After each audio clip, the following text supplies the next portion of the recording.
When I was a kid in Turkey, I used to stay up late, watching car design videos on YouTube, dreaming of attending events like this, dreaming of being part of that world. Well, as you see, I'm in a different environment. I guess this is the coolest library I ever been. Like, this shelf is only about Porsche books, as I see, and there are many more, so I wanna go see more. But long story short, I'm at the Drivers and Business Club Munich, thanks to a car design event, invited me this year to talk about Viscom and AI. I met with many professionals, many students, and it was amazing. So let me tell you more about it. That was last month, and right now I'm in Turkey in my grandmother's apartment. So that's a big contrast, because when I was a kid in Turkey, I was watching YouTube videos, I was sketching alone in my room, I was dreaming about being a car designer. I didn't have a lot of clarity of how I will do that. I mean, I was not even sure about the path, but I knew inside that I want to be part of this world. I want to be a car designer. Fast forward today, I'm in Munich. I'm attending to a very exclusive car design event, and I'm parking my Cayman into my hotel room. Actually, even better, I'm not only attending to this event, I was presenting my workflow to other professionals from the industry. It was really nice being there in person and interacting with other designers in real life. So thank you, Viscom and Car Design Event, for giving me this opportunity. What touched me the most was students coming to me and saying thank you for your videos. Thanks to your content, I got into the industry, I learned a lot, I improved my skills, and this means a lot to me. And actually one of them told me, he approached me and said, "Hey Berk, I'm a small fan of yours." I was like, okay, small fan. I would like to hear I'm a big fan of yours, but joke aside, I love all my fans from all sizes. It's just really amazing, like amazing feeling that people in real life coming to me and saying that I helped them in some way for the car design journey. It means a lot. And actually some professional designers told me that they have my courses and they learned, like for example, Blender is one of my most popular courses for professional designers. And hearing that they are using my courses, like if you remember the beginning of this video, you can understand how much it means to me. All right, let's talk about the event itself, car design event. When I heard first time, I was a little bit confused because I was like, okay, but what's the name of this event? And then I learned that it's car design event. Even the website is cardesignevent.com. Probably, I mean, at least as far as I'm aware of, there is no other car design event like this. That's why, and I think it's pretty cool. But the best person to hear more about it is Des. And who is Des? Hi, I'm Des Selmayr. I'm the co-founder and co-organizer of the car design event. I have worked as a car journalist for almost 20 years, and since COVID actually focused more on organizing my own events together with Jens Meiners.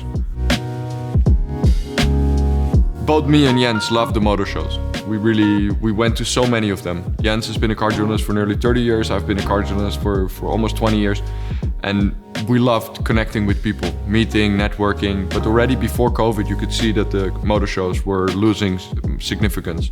OEMs decided to do their own events, and we lost that kind of human touch, that exchange between people. So we wanted to create an event that brings people back to one place where they can network, but also provide a meaningful program with presentations, panel discussions, a design walk, showcasing exhibits. So that is actually the main idea. And then beyond just the design community and the designers, we invite media to amplify the message. And we invite the students for two reasons. One, to give something back to the student community. I started my car website 20 years ago when I was still a student, and I know how hard it was to get foot into the door in the automotive community. So it is a little bit giving back to a new generation and give them a little head start in their careers. And the second thing is that also the exchange between designers and students is very, very interesting. Yes, this is the third edition of the car design event. We started 2 years ago, also here in Munich at the Drivers and Business Club. We invited about 75 people. Last year we had about 150 designers, media and students here. And this year I think we got 350 people through the door. No, I think we will continue with our quality over quantity focus. This year we tried a few new things. We hosted a party on Sunday night, and today we did a UI UX conference at the end of the event basically. So we will review after the event and then we'll come up with a plan for next year. But we have a lot of ideas. We have a broad range of participants, ranging from chief designers from major OEMs to up-and-coming designers in smaller studios. We also engage with interior designers, exterior designers, and also people from advanced design studios. I think there are two angles here. One is the students that are asking it. Right now we partner with the universities. So the best thing that they could do is go to their professor and say, hey, listen, this is a really nice, interesting event. I would love to go here. But they only work with the professors, with the universities. This year we worked with 4 different universities. We worked with IED in Turin, we worked with the Hochschule in Munich, we worked with Pforzheim, and we worked with University in Hove. We're open for other universities to join our program as well. So if the student reaches out to the professor and the professor reaches out to us, we're happy to accommodate and to find a way to integrate them in our program. Obviously, we are, due to the nature of this location, we are limited by capacity. Yesterday, I think we had a bit over 100 people coming through the door, and that is really, really pushing it. It's still a private members club, so we kind of intrude into the members' private space. But there's another answer to your question that's obviously for existing designers. There, the situation is similar. When they're with an OEM, we work with a lot of the OEMs, so they should reach out to the management or to their chief designer, and it's the same way. They can reach out to us, and we'll find a solution to integrate them into our program in a certain way. Yeah. I have to say I was really blown away by the software this year.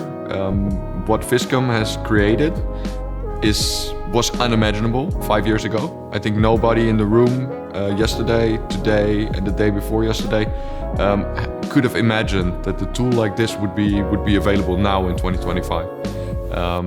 It is very, very exciting, and I'm very curious to see where we will be in 5 years, because the progress, also the Viscom tool has been around, and you can see that now the last 12 months there's already been tremendous progression in features, in functionality, in output, and also how people start using it and the interesting things they start doing with it. So very, very exciting stuff. I think every year we try to improve the event. We listen to the feedback from our participants, and one of the examples is the student project, the car that Professor Dr. Wickenheiser, together with his students, created in cooperation with Hyundai. This actually spun off from a conversation I had with Professor Wickenheiser at the event last year, where we said it would be great to offer the university and the students a spot to show something that what they can do that is actually tangible. So that's a great example. Every year that we do the car design event, there's some takeaways. Last year, I think very much of it was AI. So the students were already using AI tools that the designers weren't. So actually the takeaway there was with the design community. This year, I think one of the takeaways was that the industry is obviously in a bit of a turmoil. There's a lot of stuff going on that has negative effects on the industry, and you could feel from the students that this is coming across to them as well. One of the things that I took away from this year's session is that it's not just important to think about the work you're doing and about the talent that you have designing a car, but also very much the skill of presenting, because you need to work on presenting. And presenting, I think designing is a skill that requires quite a bit of talent. Some people are already naturally really good at it, and some people are not. And for the people that are not, it's really hard to teach them. But presenting is something that pretty much everybody can learn. So my advice for up-and-coming designers would be practice your presenting skills, both in university as well as outside, because as soon as you go to an OEM, you would need to pitch your internal projects as well, and you need to present your ideas. You could have brilliant ideas, but if you don't bring them across to your senior designer or to the design management team, your project won't get picked. So that would be my main advice. This wasn't just an event for me. It was a full circle moment. And to anyone who is watching this who feels far away from the industry, I get it. I was there. But car design is open to those who work hard, who learn, who is passionate, and who is keep pushing. I know that where you were born matters. I know it and I experienced it myself, but it doesn't define your future as much as you think. Your passion does. So dream big and stay stubborn. If you're at the beginning of your journey, or if you want to improve your skills further, you can learn from my own car design courses. I built them with the approach of I wish I had them when I was a student. So I have courses for sketching, Photoshop, Blender 3D, and all for focused on car design directly. And you can see the details at my website, berkaplan.com. And hey, maybe, hopefully, I will see you in the next year's event.